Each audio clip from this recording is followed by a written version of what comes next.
Le révérend William Rose, monté pour la première fois en chaire dans l'église baptiste de Castle Rock en mai 1983, était un bigot de première grandeur. Là-dessus, il n'y avait aucun doute. Malheureusement, il possédait aussi beaucoup d'énergie, avait parfois de l'esprit, d'un style étrange et cruel, et était extrêmement populaire parmi ses ouailles. Son premier sermon avait d'ailleurs annoncé la couleur. Son titre était « Pourquoi les catholiques iront en enfer ?» Il avait depuis lors continué dans cette veine fort prisée de la congrégation baptiste. « Les catholiques, répétait-il, étaient des créatures blasphématoires, dévoyées, qui n'adoraient pas Jésus, mais la femme qui avait été choisie pour le porter en son sein. Fallait-il s'étonner qu'ils fussent également sujets à l'erreur dans d'autres domaines ? Il expliquait que les catholiques avaient perfectionné l'art de la torture pendant l'Inquisition, que les inquisiteurs avaient brûlé les véritables fidèles sur leur bûcher jusqu'au XIXe siècle, époque à laquelle d'héroïques protestants, baptistes essentiellement, avaient mis le holà à ces crimes, que 40 papes au cours de l'histoire avaient connu bibliquement leur mère, leur sœur, et même parfois leur fille légitime. Quelle abomination! Que le Vatican s'était édifié sur le tas d'or volé aux martyrs protestants ou aux nations qu'il avait pillées. Ce genre de baliverne, à l'usage des ignorants, n'était pas une nouveauté pour l'Église catholique, qui avait dû faire face à d'innombrables hérésies similaires au cours des siècles. Beaucoup de prêtres ne s'en formalisaient guère, allant parfois jusqu'à en faire un sujet de plaisanterie. Le père John Brigham, lui, n'était pas du genre à prendre ses sottises à la légère, bien au contraire.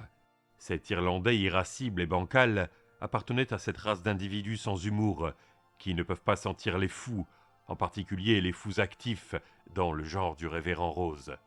Il avait supporté les provocations baptistes en silence pendant presque une année, avant de finir par éclater du haut de sa chair.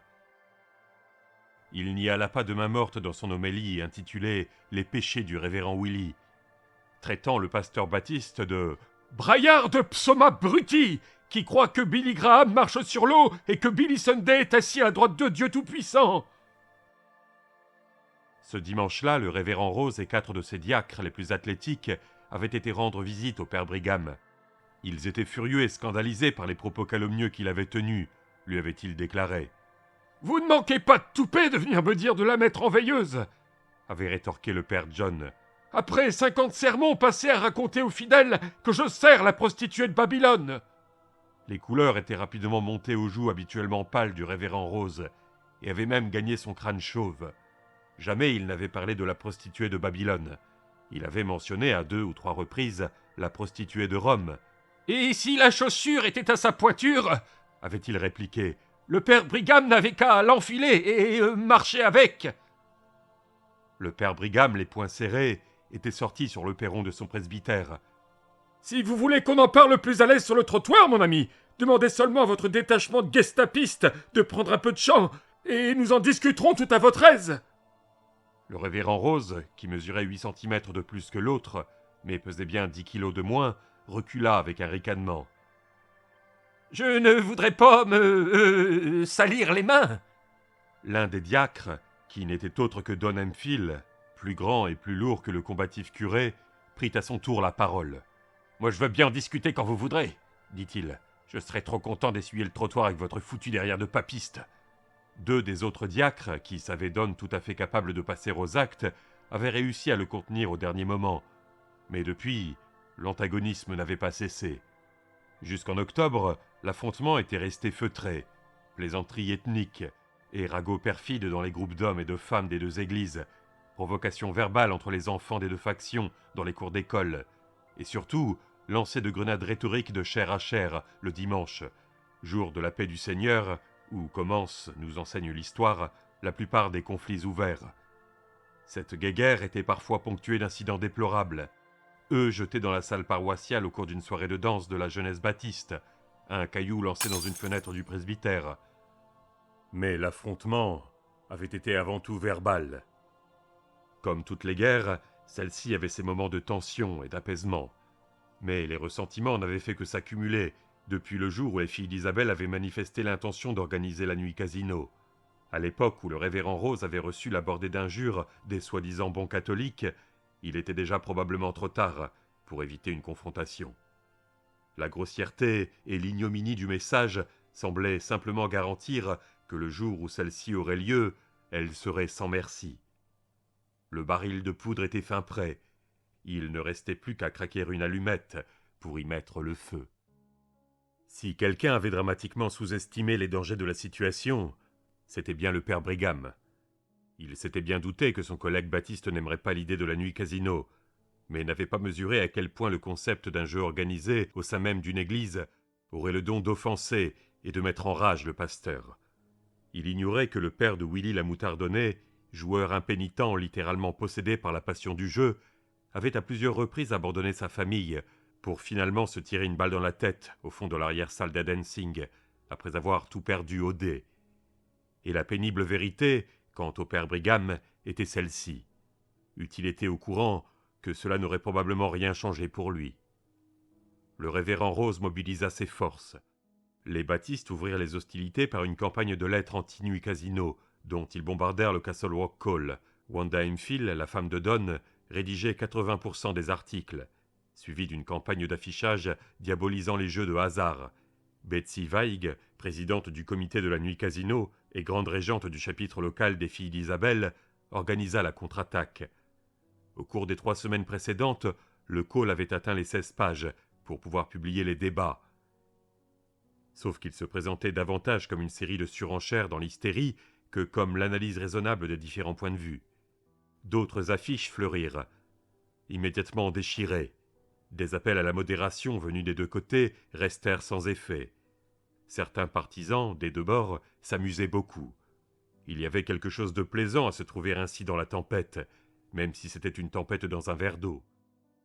Mais à l'approche de l'échéance, ni Willy la Moutardonnais, ni le père Brigham ne s'amusaient plus tant que ça. « Je n'éprouve que le plus profond mépris pour cette espèce de petit merdeux moralisateur !» avait explosé Brigham, à la surprise d'Albert Gendron, lorsque ce dernier était venu lui apporter la bordée d'insultes qu'il avait trouvée scotchée à la porte de son cabinet dentaire. « Quand je pense que ce fils de pute accuse les braves baptistes d'une pareille chose !» avait écumé le révérend Rose devant Norman Harper et Don Hemphill, également surpris, le jour de Colomb, à la suite d'un appel du père Brigham. Celui-ci avait essayé de lui lire la lettre où on le traitait de maquereau. Le révérend Rose, à juste titre du point de vue de ses diacres, avait refusé d'écouter.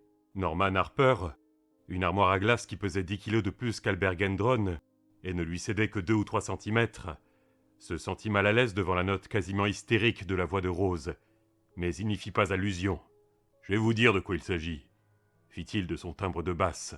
« Le vieux père Machin est un peu nerveux à cause de la carte que vous avez reçue chez vous, Bill, c'est tout.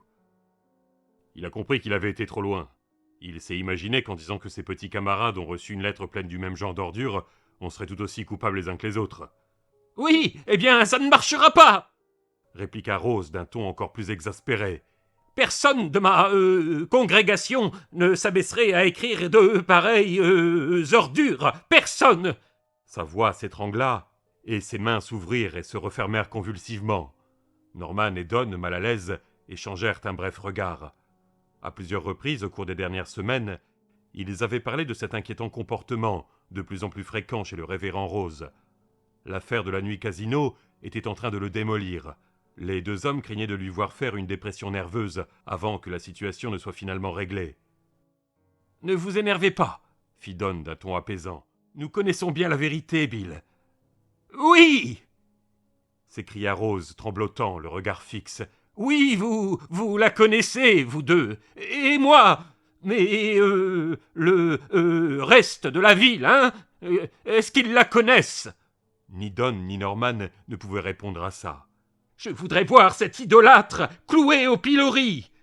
éructa Rose, qui serra les poings et les secoua impuissant. « Au pilori ! Je paierai pour voir ça. Je paierai très cher. » Un peu plus tard, le lundi, le père Brigham avait fait un certain nombre d'appels téléphoniques à tous ceux qui se sentaient concernés par l'atmosphère actuelle de régression religieuse qui règne à Castle Rock.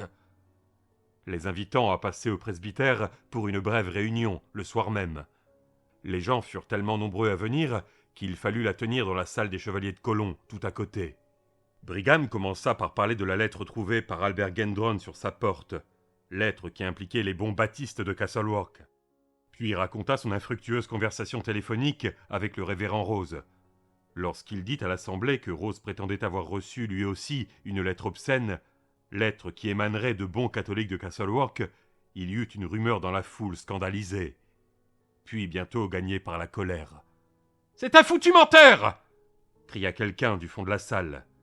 Le père Brigham donna l'impression de hocher la tête et de la secouer en même temps. « C'est possible, Sam, mais là n'est pas vraiment le problème. Il est complètement fou. C'est à mon avis là qu'est le problème. » Un silence songeur et inquiet suivit, mais le père Brigham n'en éprouva pas moins un sentiment presque palpable de soulagement. « Complètement fou !» C'était la première fois qu'il le disait à voix haute, même si cette idée lui trottait dans la tête depuis au moins 3 ans.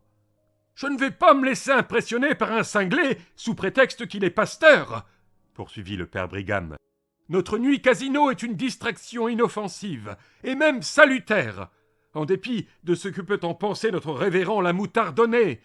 Mais il me semble, étant donné qu'il est de plus en plus excité et de plus en plus instable, que nous devrions voter. Si vous trouvez préférable d'annuler la nuit casino, de céder à ces pressions pour des raisons de sécurité, vous devez pouvoir le dire. » Le résultat du vote avait été unanime. La nuit casino aurait lieu comme prévu. Le père Brigham avait acquiescé, satisfait. Puis il s'était tourné vers Betsy Weig. « Vous avez une réunion pour son organisation demain soir, n'est-ce pas, Betsy ?»« Oui, mon père. »« Puis-je vous suggérer que nous tenions la nôtre ici, dans la salle des chevaliers de Colomb, à la même heure ?» Albert Gendron, homme de poids lent à se mettre en colère, mais lent aussi à se calmer, se leva sans se presser de toute sa hauteur. Les coups se tordirent pour suivre le trajet. « Laissez-vous entendre que ces cornichons de Baptiste pourraient essayer d'ennuyer les dames, mon père ?»« Non, tout de même pas, mais il me semble qu'il serait sage de prévoir des mesures, afin que la nuit casino elle-même se passe sans incident. »« Des gardes ?» demanda quelqu'un avec enthousiasme. « On prendra des gardes ? Eh bien, il faudra ouvrir les yeux et les oreilles, » répondit Brigham, ne laissant aucun doute sur ce qu'il entendait par là.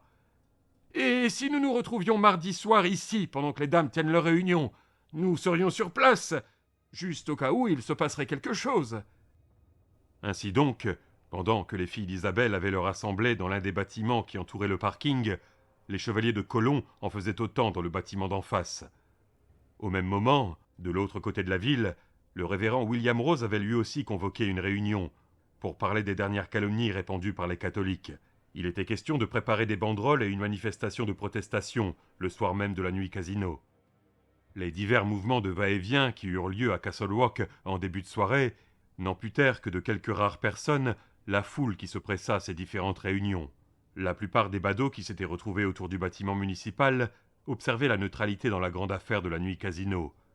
Dans la mesure où catholiques et baptistes étaient impliqués dans cette bagarre, ce n'était pas 1 ou 2 meurtres qui allaient les détourner de la perspective d'une guerre sainte, car en fin de compte, certaines choses devaient passer au second plan lorsqu'il était question de religion. Plus de 70 personnes se présentèrent à la 4e réunion de ce que le révérend Rose avait appelé « la campagne anti-jeu ou anti-nuit casino des soldats chrétiens baptistes de Castle Rock. » C'était un revirement spectaculaire. La participation avait fortement chuté lors de l'assemblée précédente. Mais les rumeurs de la lettre obscène arrivée au rectorat avaient réamorcé la pompe. Cette démonstration de force revigora Rose. Mais il fut déçu et étonné de ne pas voir Don Hemphill.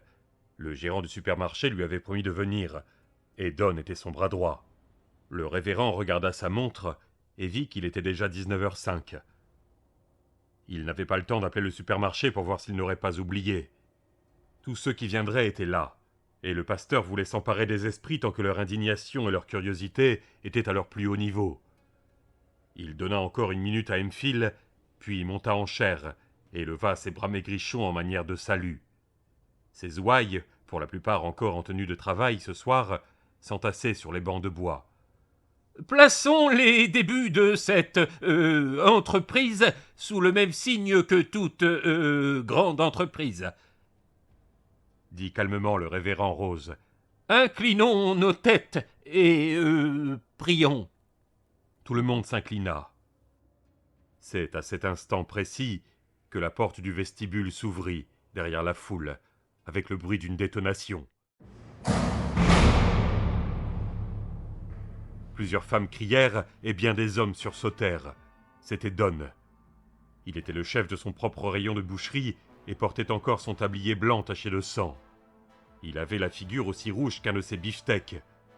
Ses yeux fous pleuraient, et des filets de morve séchaient à son nez, sur sa lèvre supérieure et jusque dans les plis qui entouraient sa bouche. Et aussi, il empestait.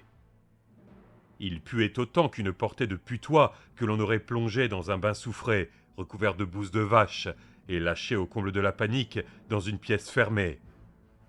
La puanteur le précédait, la puanteur le suivait, mais surtout, elle l'entourait d'un nuage pestilentiel. Les femmes battaient en retraite entre les bancs, cherchant un mouchoir dans leur sac, tandis qu'il défilait devant elles d'un pas mal assuré, tablier battant devant, pans de chemise flottant derrière. Les quelques enfants présents se mirent à pleurer. Les hommes émirent des grognements de dégoût et de stupéfaction mélangés. « Donne !» s'écria Rose d'une voix outrée et surprise. Il avait toujours les bras levés, mais les baissa involontairement au fur et à mesure que Don se rapprochait de la chair, pour finir par se boucher le nez et la bouche. Il crut même qu'il allait vomir. Jamais il n'avait senti odeur aussi abominable de toute sa vie. « Qu'est-ce qui vous est arrivé ?»« Arrivé !» rugit Don Enfield. « Arrivé ! Je vais vous le dire, moi, ce qui est arrivé !» Il se retourna vers la congrégation, et en dépit de l'infecte puanteur qu'il continuait à dégager, tous firent silence, lorsque son regard furibond et quelque peu dément tomba sur eux. « Ces fils de pute ont balancé un plein chargement de boules puantes dans mon magasin. Voilà ce qui est arrivé ! Il n'y avait qu'une demi-douzaine de personnes, parce que j'avais averti que je fermais tôt, grâce à Dieu. Mais tout mon stock est acheté. Tout ! 40 000 $ de marchandises foutues. Je ne sais pas de quel genre de produit ces salopards se sont servis, mais ça va puer pendant des jours. »« Mais qui ?» demanda Rose d'une voix incertaine. « Qui a fait ça, Don ?» Don Enfield fourra la main dans la poche de son tablier et en retira une bande noire incurvée, ornée d'un nœud blanc, ainsi qu'un paquet de tracts. La bande était un col romain. Il le brandit pour que tous le vissent. « D'après vous, qui a pu faire ça, hein? Qui? Mon magasin, mon stock, tout est foutu. Et d'après vous, à cause de qui ?» Il lança les tracts sur la foule des soldats chrétiens baptistes anti-nuit Casino. Ils s'éparpillèrent en l'air et retombèrent comme des confettis. Des mains s'en emparèrent. Ils étaient tous identiques et représentaient un groupe d'hommes et de femmes riant autour d'une table de roulette. Juste histoire de s'amuser, lisait-on au-dessus. Et en dessous, venez tous à la nuit Casino qui aura lieu dans la salle des Chevaliers de Colomb le 31 octobre 1991, au bénéfice des œuvres catholiques. « Où as-tu trouvé ces tracts, Don ?» demanda Len Milliken d'une voix grondante et menaçante. « Et ce col? Quelqu'un les achetait juste derrière les portes principales au moment où tout a... » La porte du vestibule claqua de nouveau brutalement, les faisant tous sursauter. Mais cette fois, c'était en se refermant. « J'espère que le parfum vous plaît, bande de pédés !» cria une voix. Un éclat de rire suraigu, mauvais, accompagna l'insulte. Les fidèles regardèrent le révérend, une expression de peur sur le visage. On lisait dans les yeux de William Rose une peur identique. C'est alors que la boîte dissimulée dans le cœur se mit soudain à siffler. Comme le mécanisme placé dans la grande salle des filles d'Isabelle par feu Myrtle Keaton, celle-ci, posée par, lui aussi, feu Sonny Jacket, contenait un minuteur qui avait égrené les secondes pendant tout l'après-midi. Des nuages, d'une puanteur insupportable, commencèrent à monter des grilles ménagées dans les côtés de la boîte. À l'église de l'Union baptiste de Castle Rock, les divertissements venaient juste de commencer. Babs Miller se glissa furtivement le long du mur de la grande salle des filles d'Isabelle. se pétrifiant sur place à chaque fois que l'éclair bleu électrique de la foudre zébrait le ciel. Elle tenait un pied de biche d'une main et l'un des pistolets de Gaunt de l'autre. La boîte à musique achetée au bazar des rêves était enfoncée dans l'une des poches du manteau d'homme qu'elle avait endossé. Et si quelqu'un conscient avait eu le malheur de vouloir la lui voler, il était bon pour se faire larder de plomb. Qui aurait pu désirer la voler avant que Babs ait pu trouver l'air qu'elle jouait ? « Eh bien, voici comment on peut présenter les choses, » pensa-t-elle. « J'espère que Cindy Rose ne pointera pas le bout de son nez ce soir, sinon elle n'aura plus jamais l'occasion de le pointer où que ce soit. Pas de ce côté-ci de l'enfer, du moins. Pour qui me prend-elle ? Pour une cruche ?» En attendant, elle avait une petite mystification à faire. Une blague, à la demande de Monsieur Gaunt, évidemment. « Connaissez-vous Betsy Weig ?» lui avait-il demandé. « Oui, bien entendu. » Bien entendu, elle la connaissait depuis l'école secondaire, époque où elles étaient inséparables. « Bien, regarde par la fenêtre. Elle va s'asseoir. Elle prendra une feuille de papier et verra quelque chose dessous. »« Quoi ?» avait voulu savoir Babs, curieuse. « Ça ne te regarde pas. Si tu veux finir par trouver la clé qui fait fonctionner la boîte à musique, autant fermer ta gueule et ouvrir tes oreilles. C'est bien clair ?»« Très clair. » Elle avait aussi compris autre chose. Monsieur Gaunt était parfois inquiétant. Extrêmement inquiétant. Elle va examiner la chose qu'elle aura trouvée. Elle commencera à l'ouvrir. À ce moment-là, il faudra que tu sois à la porte du bâtiment. Attends que tout le monde se tourne vers le côté gauche de la salle. Elle avait eu envie de demander pourquoi les gens allaient se comporter ainsi, mais jugeait plus prudent de ne rien faire. Quand ils se tourneront pour regarder, tu glisseras la partie fendue du pied de biche sous la poignée de la porte, puis tu caleras l'autre extrémité contre le sol. Coince-la bien. « Quand dois-je crier ?» avait demandé Babs. « Tu le sauras. Ils vont tous avoir l'air de s'être fait talquer les fesses au piment de Cayenne. Tu n'as pas oublié ce qu'il faudra crier, Babs. » Non, elle n'avait pas oublié. Évidemment, ça donnait l'impression d'une blague d'assez mauvais goût, surtout vis-à-vis de quelqu'un comme Betsy Weig, avec qui elle avait fait l'école buissonnière, mais une blague pas bien méchante au fond. Enfin, pas trop. Elle n'était plus des petites filles, et l'époque où elle appelait Betsy Betty Lala, pour une raison oubliée, était révolue depuis bien des années. D'ailleurs, comme l'avait fait remarquer M. Gaunt, personne ne verrait le moindre rapport avec elle. Comment l'aurait-on fait ?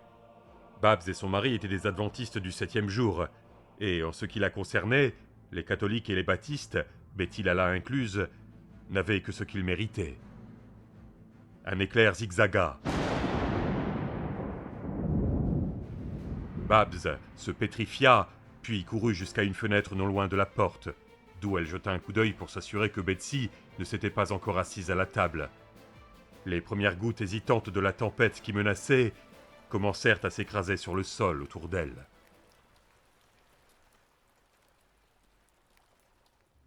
La puanteur qui se répandait dans l'église baptiste était la même que celle qui émanait de Dunham Field, mais en 1000 fois plus puissante. « Oh merde !» rugit Don. Il avait complètement oublié dans quel lieu il se trouvait, et son souvenir n'aurait sans doute pas fait grand-chose pour châtier son langage. « Ils en ont mis un ici ! Dehors ! Dehors, sortez tous ! Bougez-vous !» cria Nan Roberts, de son vibrant ton de contralto de l'heure du coup de feu. « Bougez-vous les fesses, c'est plus vite que ça !» Tous voyaient d'où venait la puanteur. Des volutes épaisses d'une fumée jaunâtre se déversaient par-dessus la balustrade qui surplombait le chœur, et à travers les découpes en pointe de diamants de ses panneaux inférieurs. La porte latérale se trouvait juste au-dessous du balcon du chœur, mais personne n'eut l'idée de sortir par là. Une odeur aussi puissante pouvait tuer. Mais avant, les yeux vous auraient sauté de la tête, vos cheveux seraient tombés, et votre trou de balle se serait auto-colmaté d'horreur. Il fallut moins de 5 secondes aux vaillants soldats chrétiens baptistes anti-nuit casino de Castle Rock pour se transformer en une armée en déroute. Ils foncèrent à toute allure vers le vestibule du fond, hurlant et s'étouffant. L'un des bancs se renversa et heurta bruyamment le sol.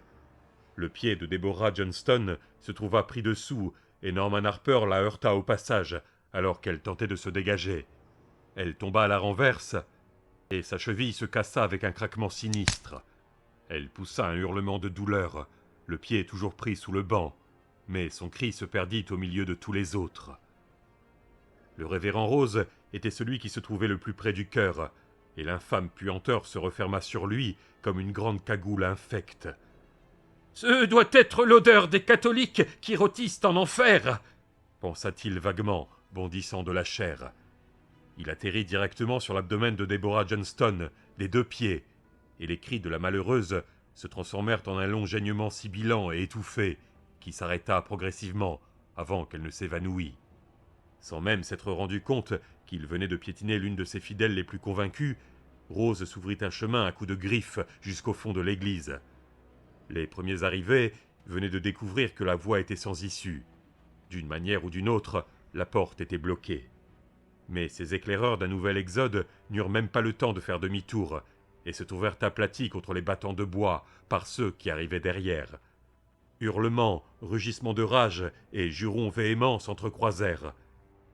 Et au moment où la pluie commença à tomber dehors, les premiers vomissements se déclenchèrent à l'intérieur. Betsy Weig s'installa à sa place de présidente, entre le drapeau américain et la bannière de l'Infant de Prague. Elle donna quelques coups contre la table de l'index retournée, et les dames, une quarantaine en tout, commencèrent à s'asseoir. À l'extérieur, un coup de tonnerre éclata. Il y eut de petits cris et des rires nerveux. « Je déclare ouverte cette séance des filles d'Isabelle, » dit Betsy en prenant la feuille de l'ordre du jour. « Comme d'habitude, nous commencerons par la lecture de... » Elle s'arrêta. Une enveloppe de format commercial était posée sur la table.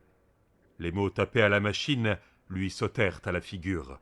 « Lis ça tout de suite, putain papiste !»« Encore eux, pensa-t-elle, les baptistes, avec leur mentalité abominable, immonde. »« Betsy ?» l'interpella Naomi Jessup. « Quelque chose qui ne va pas ? Je ne sais pas. Oui, je crois. » Elle déchira l'enveloppe. Une feuille en tomba, sur laquelle était tapé le message suivant. « Voilà l'odeur des cons des filles catho !» Un sifflement soudain leur parvint du coin gauche de la salle, le même que celui qu'émet une cocotte minute dont on enlève le régulateur de pression. Plusieurs femmes poussèrent une exclamation et se tournèrent dans cette direction. Le tonnerre rugit tout son soûl au-dessus des têtes, et les cris, cette fois-ci, ne furent plus retenus. Une fumée jaunâtre se déversait de l'un des escaliers, et brusquement, le petit bâtiment d'une seule pièce se trouva rempli de l'odeur la plus fétide qu'aucune d'entre elles eût jamais sentie. Betsy se leva d'un bond, renversant sa chaise. Elle ouvrit la bouche, pour dire quoi, elle n'en avait aucune idée, lorsqu'une voix de femme à l'extérieur hurla. « C'est à cause de la nuit casino, bande de salopes! Repentez-vous! Repentez-vous !» Elle aperçut une silhouette passer fugitivement devant la porte-fenêtre dehors. Puis l'ignoble fumée lui obscurcit la vue. Et cet aspect des choses perdit tout intérêt. La puanteur était insupportable. Ce fut un véritable pandémonium. Les filles d'Isabelle couraient en tous sens dans la salle enfumée et empuantie, comme un troupeau de moutons pris de folie. Lorsqu'Antonia Bissett, violemment projetée en arrière, heurta le rebord en acier de la table de la présidente et se rompit le cou, personne n'entendit ou n'y fit attention. À l'extérieur, le tonnerre grondait et la foudre frappait. Les catholiques, dans la salle des Chevaliers de Colomb, s'étaient mis en cercle autour d'Albert Gendron. Se servant de la note qu'il avait trouvée collée à la porte de son cabinet comme point de départ, « Ah, c'est rien, vous auriez dû voir ça lorsque... » Il les régalait d'horribles mais fascinantes histoires d'escarmouches entre catholiques et protestants à Lewiston au cours des années 30. Alors quand il vit que cette bande de saints imbéciles avait couvert les pieds de la Sainte Vierge de Bouse, il sauta dans sa voiture et... Albert s'interrompit brusquement, l'oreille tendue. « Qu'est-ce que c'est » demanda-t-il. « Le tonnerre » répondit Jake Pulaski. « Va y avoir une fameuse tempête. »« Non, ça, on aurait dit des cris. » Le roulement de tonnerre s'estompa un instant, et, dans le court intervalle de temps, tous entendirent. Des femmes qui criaient. Ils se tournèrent vers le père Brigham qui venait de se lever et s'écriait « Venez les gars, allons voir !» C'est alors que le sifflement de soupape qui saute se produisit, et que la puanteur commença à dériver vers le groupe des hommes. Une fenêtre éclata, et un caillou vint sauter en tous sens sur le plancher, que des pieds des danseurs avaient poli avec les années. Les hommes poussèrent des cris et s'écartèrent du carambolage. Le caillou roula jusqu'au mur opposé, rebondit dessus et s'immobilisa enfin. « Tourment de l'enfer de la part des Baptistes !» cria une voix à l'extérieur. « Pas de jeu d'argent à Castle Rock! Faites passer le mot, baiser de bonne sœur !» La porte principale de la salle des Chevaliers de Colomb avait aussi été bloquée par un pied de biche. Les hommes commencèrent à s'y agglutiner. « Non !» hurla le père Brigham, qui s'ouvrit difficilement un chemin au milieu de la puanteur grandissante, en direction d'une petite porte latérale.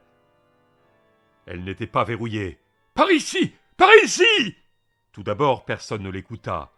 Dans leur panique, les chevaliers de Colomb continuaient de s'empiler contre l'inébranlable battant de l'entrée principale. Puis les deux grandes mains d'Albert Gendron se tendirent et cognèrent deux têtes l'une contre l'autre. « Faites ce que dit le père !» rugit-il. « Ils sont en train de tuer les femmes !» Albert, tel un bulldozer, se fraya un passage à travers la grappe humaine, et les autres commencèrent à le suivre. Ils s'avancèrent, en une file indienne approximative et chancelante, au milieu des volutes de brouillard jaunâtre, toussant et jurant. Mide Rossignol ne put y tenir plus longtemps. Il ouvrit la bouche et rejeta tout son dîner sur le dos de la chemise d'Albert Gendron. C'est à peine si Albert sentit quelque chose. Le père Brigham partait déjà d'un pas incertain vers les marches qui conduisaient au parking, et, de l'autre côté, au hall des filles d'Isabelle. Il s'arrêtait tous les quelques pas pour contenir des haulkers. La puanteur collait à lui comme du papier tue-mouche. La procession anarchique des hommes lui emboîta le pas, sans même remarquer la pluie qui tombait drue maintenant. À mi-chemin de la petite volée de marche, un éclair permit au père Brigham de voir le pied de biche coincé contre la porte du hall des filles d'Isabelle. Un instant plus tard, l'une des fenêtres latérales du bâtiment explosa, et les femmes se mirent à se jeter par l'ouverture, roulant sur la pelouse comme des grandes poupées débraillées, auxquelles on aurait appris à vomir. Le révérend Rose n'atteignit jamais le vestibule. Trop de gens s'empilaient devant lui. Il fit demi-tour, se bouchant le nez, et partit d'un pas chancelant vers l'intérieur de l'église. Il essaya d'appeler les autres, mais lorsqu'il ouvrit la bouche, ce fut pour rejeter un grand jet de vomi. Il se prit les pieds, tomba, se cogna violemment la tête contre un banc, voulut se relever, et n'y parvint pas. C'est alors que deux grandes mains le saisirent sous les bras et le remirent debout. « Par la fenêtre, révérend !» lui cria Nan Roberts. « Maniez-vous le train !»« Les vitraux ! Tant pis pour eux, sinon on va étouffer ici !» Elle le propulsa en avant, et le révérend eut tout juste le temps de se mettre une main devant les yeux, tandis qu'il fracassait un vitrail, qui représentait le Christ conduisant ses brebis au bas d'une colline d'un beau vert d'angélique confite. Après un vol plané, il atterrit sur la pelouse, rebondit, perdit la partie supérieure de son dentier et poussa un grognement. Il se mit sur son séant, prenant soudain conscience de l'obscurité, de la pluie et du parfum, béni soit-il, de l'air. Il n'eut pas le temps de le savourer. Nan Roberts l'empoignait par les cheveux et pour la seconde fois le mettait sur ses pieds. « Venez, révérend !» cria-t-elle. À la lumière bleue électrique de la foudre, il vit le visage de sa paroissienne tordu comme celui d'une harpie. Elle portait encore son uniforme blanc de serveuse de restaurant. Elle mettait un point d'honneur à s'habiller comme ses employés. Mais le devant, à hauteur de sa volumineuse poitrine, était taché de vomi. Rose la suivit, en trébuchant, tête baissée, souhaitant qu'elle lui lâchât les cheveux, mais à chaque fois qu'il essayait de dire quelque chose, le tonnerre noyait sa voix. Une poignée d'autres personnes les avaient suivis par le vitrail, mais la plupart étaient restés empilés contre la porte du vestibule. Nan vit tout de suite pourquoi. 2 pieds de biche coinçaient les vantaux. Elle les dégagea à coups de pied au moment où un éclair tombait sur le square et mettait le feu au kiosque à musique, où, jadis, un jeune homme du nom de Johnny Smith avait découvert le nom d'un tueur. Le vent soufflait plus fort que jamais et secouait les arbres sur un fond de ciel noir et agité. Les deux battants s'écartèrent immédiatement. L'un d'eux fut même arraché à ses gonds et alla atterrir dans le massif de fleurs, à gauche du perron. Un flot tumultueux de Baptistes à l'œil fou se déversa à l'extérieur. Ils trébuchaient et tombaient les uns sur les autres, en dégringolant les marches. Ils puaient, ils pleuraient, ils toussaient, ils vomissaient. Et ils étaient tous dans un état de fureur indicible.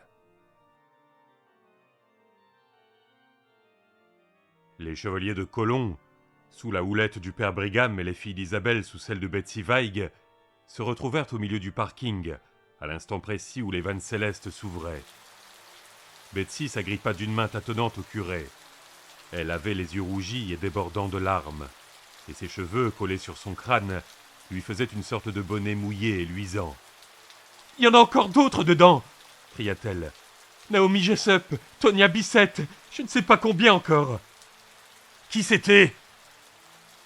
rugit Albert Gendron. « Qui a bien pu faire ça par tous les diables ?»« Oh, les Baptistes, évidemment !» cria Betsy.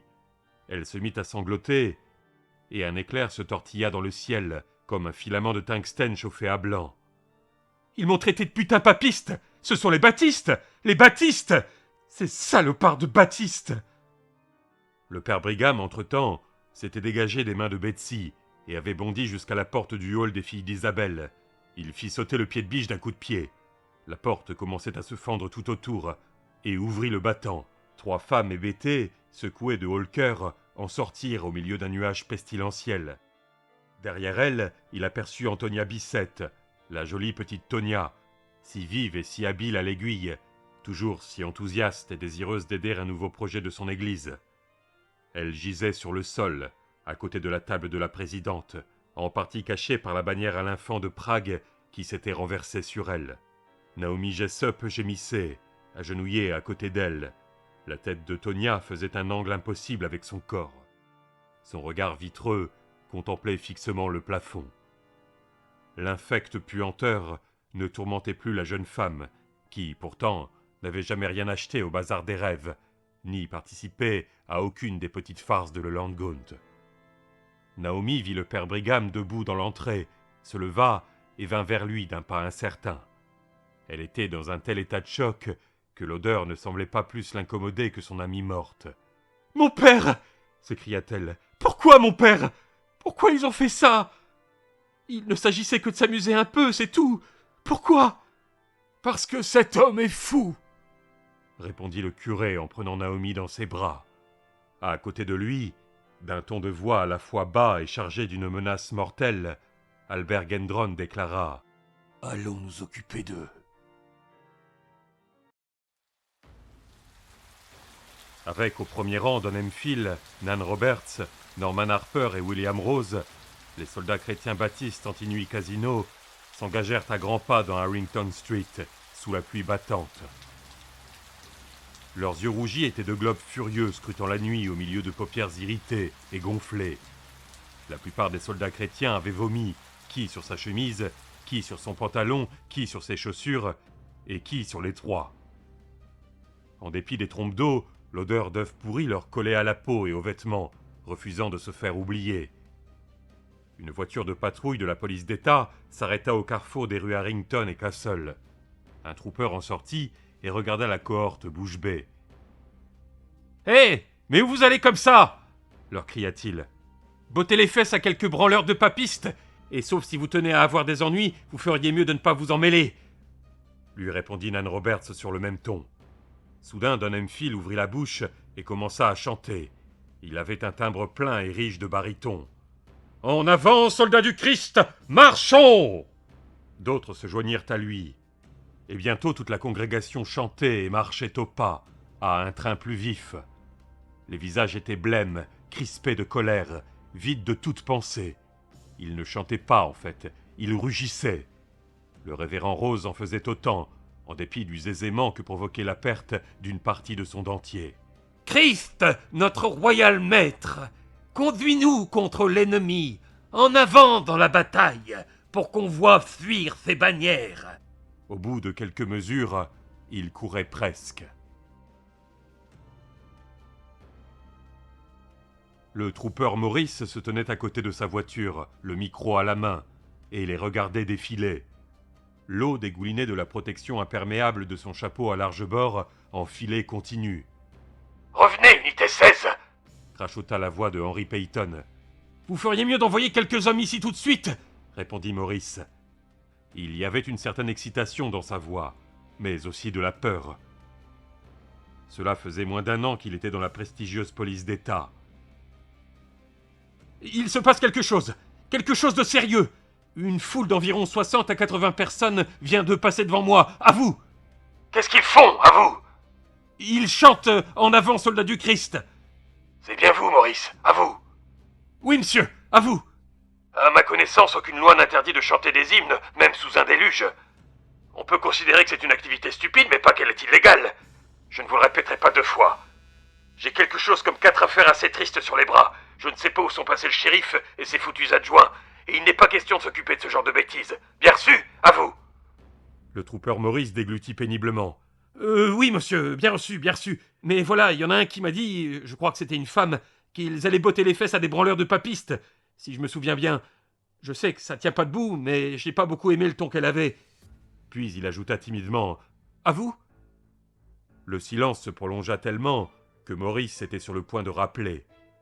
L'électricité de l'air rendait impossible les communications radio à longue distance, et difficiles celles de l'intérieur de la ville. Lorsque Peyton répondit, d'une voix fatiguée et effrayée, « Nom de Dieu, nom de Dieu, nom de Dieu, bordel de Dieu.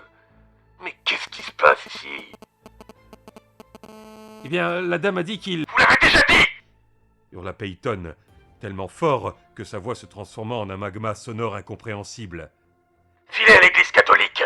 S'il se passe quelque chose, essayez d'intervenir, mais ne vous laissez pas coincer. Je répète, ne vous laissez pas coincer.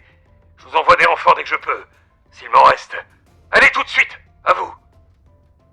Lieutenant Peyton, où est l'église catholique dans ce patelin? Comment voulez-vous que je le sache, bordel? Je ne vais pas à confesse ici. Vous n'avez qu'à suivre la foule, terminé. Maurice raccrocha le micro. Il ne voyait plus les manifestants, mais il les entendait toujours, entre 2 roulements de tonnerre. Il démarra et suivit le chant. L'allée qui conduisait à la porte de la cuisine chez Mira Evans était balisée de cailloux peints de diverses couleurs pastel. Cora Rusk en ramassa un bleu et le fit sauter dans une main. L'autre tenait le revolver, pour en estimer le poids. Elle essaya la poignée, mais la porte était verrouillée, comme elle s'y était attendue. Elle jeta le caillou contre la vitre et finit de dégager le verre avec la crosse de son arme. Puis elle passa la main à l'intérieur, déverrouilla et entra. Ses cheveux, en mèches comme des virgules et des tortillons mouillés, lui collaient aux joues. Sa robe était toujours aussi largement ouverte et des gouttes de pluie couraient entre le renflement de ses seins. Chuck Evans n'était pas chez lui, mais Garfield, le chat angora du couple, s'y trouvait. Il arriva en trottinant dans la cuisine, espérant avoir à manger, et Cora ne le déçut pas. « Bouffe ça, Garfield !» dit-elle, tandis que le chat se transformait en une boule de poils et de sang. Au milieu de la fumée de la détonation, elle se rendit dans l'entrée et s'élança aussitôt dans l'escalier. Elle savait où trouver cette pute, dans son lit. Elle en était aussi sûre qu'elle était sûre de s'appeler Cora. C'est le moment de faire dodo, grommela-t-elle. Tout à fait. Tu ne vas jamais le croire, chère Mira. Elle souriait. Le père Brigham et Albert Gendron étaient à la tête d'une escouade de catholiques exaspérés qui descendaient Castle Avenue en direction de Haring Street, lorsque, à mi-chemin, ils entendirent chanter. Les 2 hommes échangèrent un regard. « Pensez-vous être capable de leur apprendre un autre air, Albert ?» demanda le curé d'une voix douce. « Oui, je crois, mon père. »« Qu'est-ce qu'on va leur apprendre? J'ai pris la poudre d'escampette ?»« Une chanson charmante, mon père. Je crois que même des abrutis comme eux arriveront à la retenir. » Il y eut un éclair qui illumina brièvement Castle Avenue de son éclat. Les 2 hommes eurent le temps d'apercevoir une petite foule qui montait vers eux du bas de la colline, avec des yeux vides et brillants, comme des yeux de statues, à la lueur électrique de la foudre. « Les voilà !» hurla une voix d'homme, tandis qu'une femme s'écriait « Chopons-les tous, ces fils de pute! C'est le moment de mettre les ordures à la poubelle !» s'exclama le père Brigham avec jubilation. Puis, il chargea. « Amen !» répondit Albert Gendron, courant à ses côtés. Et tous se mirent à courir. Au moment où le trooper Maurice tournait au carrefour, un nouvel éclair troua les nuages d'un zigzag en dents de scie, allant tomber sur l'un des vieux ormes qui longeait la rivière de Castle. Dans son éclat aveuglant, il vit les 2 groupes se précipiter l'un vers l'autre. L'un montait, l'autre descendait. mais les deux hurlaient à la mort. Le trooper Maurice regretta amèrement de ne pas s'être fait porter pâle ce matin. Cora ouvrit la porte de la chambre de Chuck et de Mira, et découvrit exactement le spectacle qu'elle attendait. La salope allongée nue sur le grand lit double, aux draps en désordre, comme s'il venait de connaître un tour de service particulièrement long et pénible. Mira, une main derrière elle, glissée sous l'oreiller, tenait de l'autre une photo encadrée. Plus précisément, elle la tenait entre ses cuisses charnues et se masturbait avec. Elle gardait les yeux mi-clos, extatique. Une puissante bouffée de jalousie monta du cœur de Cora, jusque dans sa gorge, où elle put en goûter toute l'amertume. « Espèce de sale petite ordure !» siffla-t-elle, brandissant l'automatique. À cet instant, Mira ouvrit les yeux et la regarda.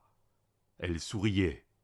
Elle sortit la main de dessous l'oreiller, une main qui tenait aussi un automatique. « Monsieur Gunt m'a dit que tu viendrais, Cora. » Elle fit feu. Cora sentit la balle lui frôler la joue et l'entendit qui se fichait dans le mur, à la gauche de la porte. Elle tira à son tour. Le verre qui protégeait la photo explosa, laissant un trou au beau milieu du front d'Elvis. Et la balle alla se loger dans le haut de la cuisse de Mira. « Regarde ce que tu as fait !» hurla-t-elle. « Tu as descendu le King !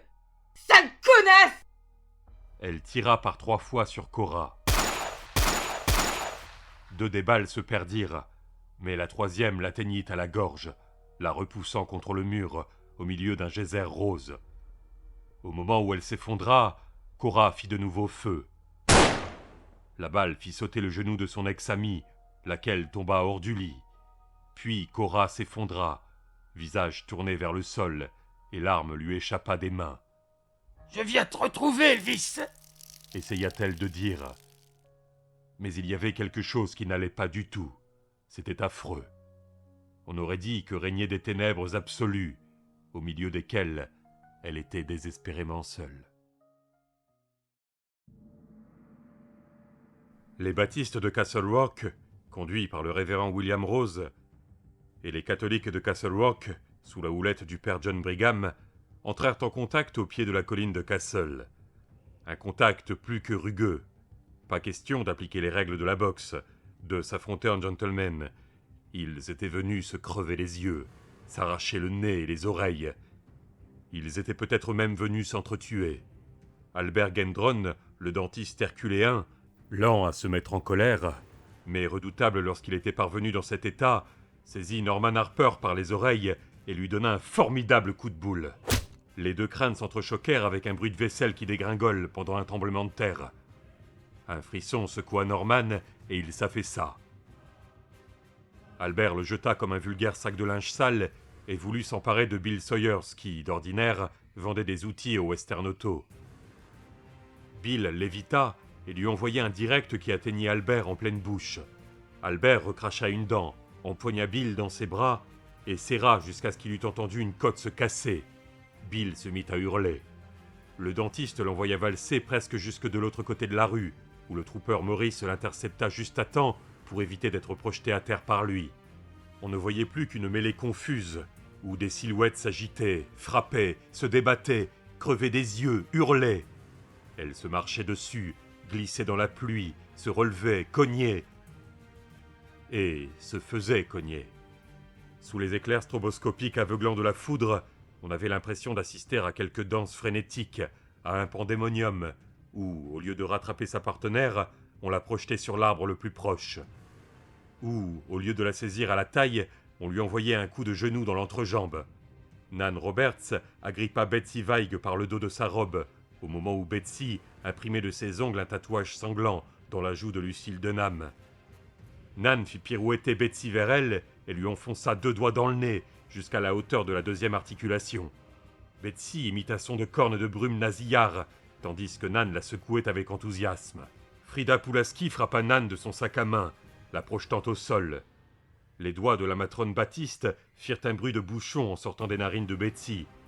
Lorsqu'elle voulut se relever, Betsy lui donna un coup de pied en plein visage, qui l'envoya s'étaler au milieu de la rue. « Immonde salope !» hurla Betsy. Immonde salope! Elle voulut lui porter un autre coup de pierre à l'estomac, mais Nan lui prit la cheville, la tordit et l'expédia à son tour au sol avant de se mettre à ramper vers elle. Celle qui avait été autrefois Betty Lala l'attendait, et l'instant suivant, elle roulait dans la rue, se mordant, se griffant. « Arrêtez !» rugit le trooper Morris, mais sa voix fut noyée par un coup de tonnerre qui secoua toute la rue. Il saisit son pistolet et le tourna vers le ciel. Cependant, il n'eut pas le temps de faire feu. Quelqu'un, Dieu seul sait qui, lui tira avec l'un des articles spéciaux de Leland Gaunt une balle à laine. Le tunique bleu alla heurter le capot de son véhicule de patrouille avant de rouler dans la rue, étreignant les restes en ruine de son service 3 pièces et essayant de hurler. Il était impossible de dire combien, parmi les combattants, avaient apporté d'armes à feu, de celles vendues un peu plus tôt par Gaunt. Pas beaucoup, car parmi ceux qui en détenaient, plusieurs les avaient perdus dans la panique provoquée par les suffocantes boules puantes. Il y eut cependant au moins 4 coups de feu tirés en succession rapide, coups de feu qui passèrent pratiquement inaperçus au milieu du vacarme des cris et des roulements du tonnerre. Len Milliken vit Jake Pulaski braquer l'un des pistolets de Gaunt sur Nan, laquelle avait laissé échapper Betsy Weig et essayait maintenant d'étrangler Meade Rossignol. Len saisit Jake au poignet et détourna l'arme vers le ciel troué d'éclairs un dixième de seconde avant le coup de feu. Puis il abattit la main sur son genou où elle se cassa comme du petit bois. L'automatique tomba au sol avec un claquement. Jake se mit à ululer. Len fit un pas en arrière et dit « Ça t'apprendra !» Mais il n'alla pas plus loin, car quelqu'un choisit ce moment précis pour enfoncer la lame d'un canif dans sa nuque, lui coupant la moelle épinière. De nouvelles voitures de patrouille arrivèrent dans une sarabande affolée de gyrophares, sous la pluie battante. Les combattants ne prêtèrent aucune attention aux ordres de s'arrêter, amplifiés par les mégaphones. Lorsque les policiers tentèrent de s'interposer, ils se retrouvèrent en fait rapidement mêlés à la bagarre générale. Nan Roberts aperçut le père Brigham, la soutane complètement déchirée dans le dos. D'une main, il tenait le révérend Rose par la nuque. De l'autre, il lui assénait des coups de poing répétés sur le nez. À chaque fois, la tête de Rose partait en arrière, mais le curé la ramenait à lui pour recommencer.